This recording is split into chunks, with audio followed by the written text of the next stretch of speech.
Welcome to Ishani vlogs. అందరూ ఎలా ఉన్నారు? బాగున్నారా? ఈరోజు వీడియోలో అరికెలతో అన్నం ఎలా ప్రిపేర్ చేసుకోవాలో చూద్దాం. అరికెల అన్నం తీసుకోవడం వల్ల బరువు తగ్గడానికి ఉపయోగపడుతుంది, అలానే హెల్త్కి కూడా చాలా మంచిది. ఈ అన్నాన్ని ఏ కర్రీతో తీసుకున్నా కూడా చాలా బాగుంటుంది.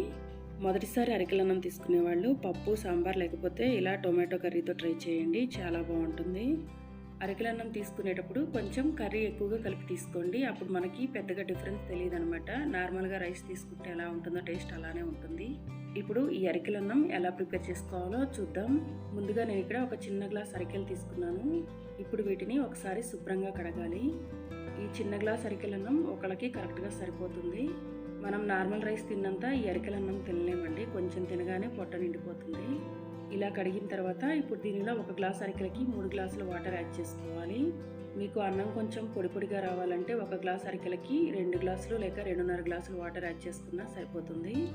మాకు ఈ అరికెల అన్నం కొంచెం మెత్తగా ఉంటే నచ్చుతుంది అనమాట, అందువల్ల నేను ఇక్కడ ఒక గ్లాస్ అరికెలకి 3 గ్లాసుల వాటర్ యాడ్ చేశాను. ఇప్పుడు వీటిని 8 అవర్స్ పాటు నానబెట్టి పెట్టుకోవాలి.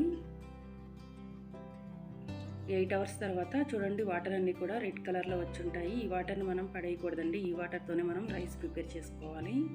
ఇప్పుడు ఈ గిన్నెని డైరెక్ట్గా ఇలానే స్టవ్ పైన పెట్టి అన్నం వండుకోవాలి.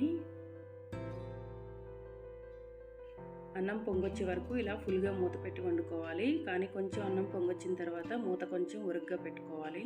మధ్య మధ్యలో మూత తీసి కలుపుతూ ఉండాలి. ఇలా కలుపుకోవటం వల్ల అన్నం మొత్తం కూడా సమానంగా ఉడుకుతుంది, అలానే అడుగంటుకోకుండా ఉంటుంది. అరికెల ఉప్మా, అరికెలతో ఇడ్లీ దోశ, అలానే అరికెల గంజి, అలానే అరికెల హెల్త్ బెనిఫిట్స్ గురించి ఆల్రెడీ నేను వీడియోస్ చేసి పోస్ట్ చేశానండి. ఇప్పటివరకు ఎవరైనా చూడని వాళ్ళు ఉంటే ఒకసారి చూడండి. ఇలా మధ్య మధ్యలో మూత తీసి కలుపుతూ అన్నం మొత్తం కూడా బాగా ఉడికే వరకు ఉడికించుకోవాలి.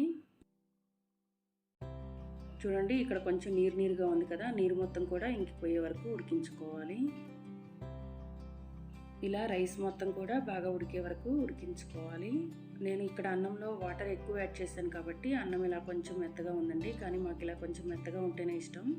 అందువల్ల నేను ఎప్పుడు వండినా కూడా అరికెలకి ఒక గ్లాస్ అరికెలకి 3 గ్లాసులు వాటర్ యాడ్ చేస్తాను. వేడివేడిగా అరికెల అన్నం రెడీ అయిపోయింది. దీనిని మీరు ఏ కర్రీతో అయినా తీసుకోవచ్చు, అలానే రోటి పచ్చళ్ళతో కూడా ట్రై చేయొచ్చండి, చాలా బాగుంటుంది. ఫ్రెండ్స్, మీరు కూడా ఒకసారి తప్పకుండా ట్రై చేసి చూడండి. బరువు తగ్గాలి అనుకునే వాళ్ళే కాకుండా అందరికీ కూడా ఈ రైస్ చాలా మంచిదండి, అందరూ కూడా దీన్ని తీసుకోవచ్చు, కానీ లిమిట్గా తీసుకోవాలి. ఫ్రెండ్స్, ఈ వీడియో మీకు నచ్చిందా? నచ్చినట్లయితే వెంటనే వీడియోని లైక్ చేయండి, షేర్ చేయండి, మన ఛానల్ని సబ్స్క్రైబ్ చేయండి, పక్కనే ఉన్న బెల్ బటన్ని క్లిక్ చేయండి. Thanks for watching.